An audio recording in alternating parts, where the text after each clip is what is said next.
جن برائیوں کی وجہ سے امام حسین نے یزید کی بیعت نہیں کی اور یزید کے ہاتھ پر ہاتھ نہیں دیا، جن برائیوں کی وجہ سے امام حسین نے شہادت کو تو پسند کیا لیکن بیعت کو پسند نہیں کیا، اب اگر آپ کے اندر یزید کی تمام برائیوں میں سے کوئی ایک بھی برائی ہے تو یاد رکھنا کہ 10 محرم کو آپ چھاتیاں نہیں اپنا سر پٹک پٹک کر یا حسین کے نعرے لگاؤ، اپنے آپ کو لہو لہان کر لو، لیکن اس کے باوجود اگر آپ کے اندر کوئی ایسی خصلت ہے جو امام حسین کے دشمن یزید پلید میں تھی تو سر پٹک پٹک کر مر جاؤ گے، آپ کبھی بھی امام حسین کے عاشق نہیں ہو سکتے۔ یہ حق ہے۔ یزید داڑھی منڈاتا تھا، اگر تازیہ کندھے پر لے کر پورے گاؤں میں گھومنے والے داڑھی منڈے زندگی بھر گھومتے رہیں تو کیا حسینی بن جائیں گے؟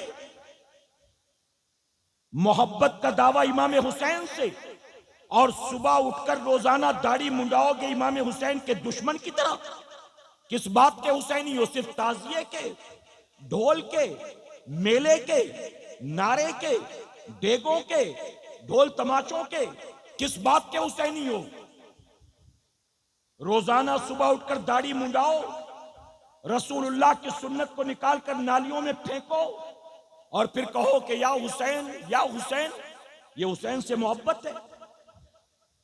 یزید شراب پیتا تھا، آج ہمارے یہاں حالات یہ ہیں کہ آج کے دور کا نوجوان صرف شراب نہیں پیتا، اب تو ہم اتنی ترقی کر چکے ہیں کہ یزید تو بہت پیچھے رہ گیا، اب تو گانجا بھی ہے، چرس بھی ہے، چلم بھی ہے، براؤن شوگر بھی ہے، ہیروئن بھی ہے، ایم ڈی بھی ہے، کورکس بھی ہے، وائٹنر بھی ہے، سولوشن بھی ہے، بٹن بھی ہے، کتا گولی بھی ہے اور پتہ نہیں کیا کیا۔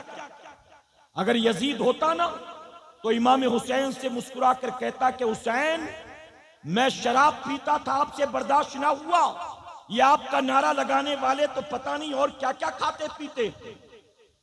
بتائیے شراب پینے والا کسی اینگل سے حسینی ہو سکتا ہے؟ چرس پینے والا، گانجا چلم پینے والا حسینی ہو سکتا ہے؟ آپ مجھے بتائیں، یا علماء موجود، پیاز اور لہسن کھانا جائز ہے کہ ناجائز ہے؟ جی، پیاز کھانا، لہسن کھانا جائز ہے کہ ناجائز؟ لیکن اگر آپ کچا کھاتے ہیں تو منہ سے بدبو آتی ہے، کریکٹ ہے؟ جائز چیز جس کو کھانے سے منہ میں بدبو آئے اس کو کھا کر مسجد میں آنا مکروہ، جائز اور حلال چیز منہ میں کھا کر آیا بدبو آتی ہے تو حلال و جائز چیز بھی مسجد میں کھا کر آنے سے منع کیا گیا، کیوں؟ کیونکہ بدبو آتی ہے تو حلال و جائز چیز میں اگر بدبو آئے تو مسجد میں کھا کے آنا مکروہ ہے۔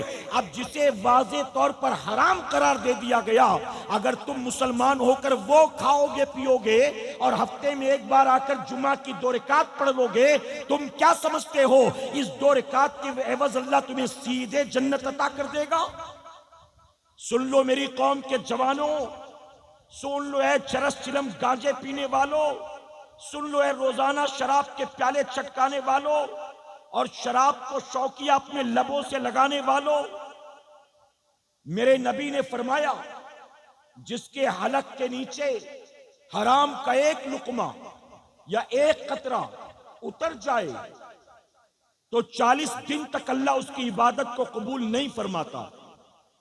40 دن تک نہ سجدہ قبول، نہ تلاوت قبول، نہ دعا قبول، نہ عبادت قبول۔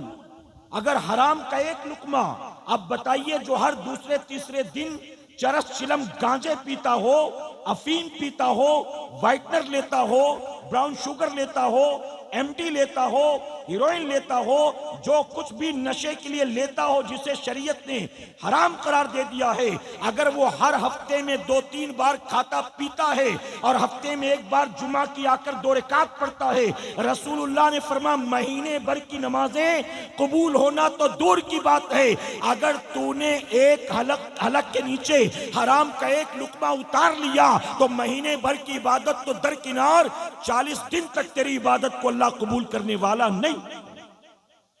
اور صرف یہی نہیں، میں صرف شراب چرس چلم گانجے کی بات نہیں کرتا، جس کا دھندا سود کا ہے، جس کی کمائی جوئے کی ہے، جس کا کاروبار فراڈ کا ہے، جس نے اپنے ہی پٹی دار رشتے دار پڑوسی اپنے ہی بھائیوں کا مال غبن کر رکھا، باپ کے انتقال کے بعد بہنوں کا حق کھا کے بیٹھ گیا، چھوٹے بھائیوں کو کہا 2-2 لاکھ روپے لو اور اپنا اپنا راستہ دیکھو، اور کوئی مانگا تو ہاتھ پیر توڑ دوں گا، حالانکہ حصے میں سب کے 20-20 لاکھ نکلتے تھے، اور ڈرا دھمکا کر چونکہ بڑا تھا تو 2-2 دے کر بھگا دیا۔ اگر تو نے یہ بھی کھا لیا ہے تو یاد رکھنا، میرے آقا نے 1450 سال پہلے فرمایا ایک آدمی طویل سفر طے کر کے آئے گا، مکہ معظمہ پہنچے گا، حرم میں داخل ہوگا، غلاف کعبہ کو پکڑے گا اور رب کی بارگاہ میں رو رو کر دعائیں کرے گا، اے میرے صحابہ بتاؤ اللہ اس کی دعا قبول کرے گا کہ نہیں کرے گا؟ صحابہ نے عرض کیا یا رسول اللہ صلی اللہ علیہ وسلم یقیناً اس کی دعا اللہ ضرور قبول فرمائے گا۔ آقا فرماتے نہیں اس کی دعا اللہ قبول کرنے والا نہیں ہے۔ صحابہ کانپ گئے، طویل سفر طے کر کے آیا ہے، سفر کی صحبتیں برداشت کر کے آیا ہے، حرم میں داخل ہوا ہے، کعبہ کے سامنے پہنچا ہے، غلاف کو پکڑ لیا ہے اور گڑ گڑا کر دعائیں کرتا ہے، پھر آخر کیا وجہ ہے کہ اس کی دعا قبول نہیں ہوتی؟ آقا فرماتے ہیں اس کے جسم کے اوپر لباس حرام کمائی کا ہے اور اس کے پیٹ کے اندر لقمہ بھی حرام کمائی کا۔ یہ کسی کا پیڑ دبا کر بیٹھ گئے، دکان کھا کر بیٹھ گئے، گھر پہ قبضہ کر لیا، کسی کو ڈرا دھمکا کر اس کی چیزیں چھین لی، پارٹنر کے ساتھ دھوکہ کر دیا، فراڈ کے دھندے کر لیے، جوا کھیلا اس میں بنا لیا، یا سود کا کاروبار کر لیا۔ میں براؤن شوگر، ہیروئن، ایم ڈی کورکس کی ہی بات نہیں کرتا، اگر کسی نے حرام راستے سے اگر کمایا ہے اور کما کر لکھپتی نہیں کروڑ پتی بن گیا، اور کروڑ پتی بن کر دنیا میں اس نے بہت عزت و دولت اکٹھا کر لی، لیکن پھر بھی اللہ کی بارگاہ میں اس کی کوئی عبادت مقبول نہیں ہے، اللہ اس کی دعا قبول کرنے والا نہیں ہے۔ میرے پیارے آقا کے پیروانوں، امام حسین کا یزید پلید کے ساتھ جھگڑا کس بات کا تھا؟ یزید داڑھی منڈاتا تھا، ہم کہے کہ حسینی ہیں، اپنے آپ کو کہیں کہ ہم تو حسینی ہیں، ابھی سید صاحب آئیں گے تو تب پتہ چلے گا اہل بیت کی محبت کیا ہوتی ہے۔ لوگ دھکا مکی کرتے ہیں، لوگ ٹوٹ پڑتے ہیں، ہم تو سادات کے چاہنے والے ہیں، ہم تو سیدوں سے محبت کرنے والے ہیں۔ میں کہتا ہوں سوائے زبانی جمع خرچ کے، سوائے ریاکاری اور دکھاوے کہ یہ کچھ بھی نہیں ہے۔ حقیقت تو یہ ہے اگر تم واقعی غوث اعظم سے پیار کرتے ہو،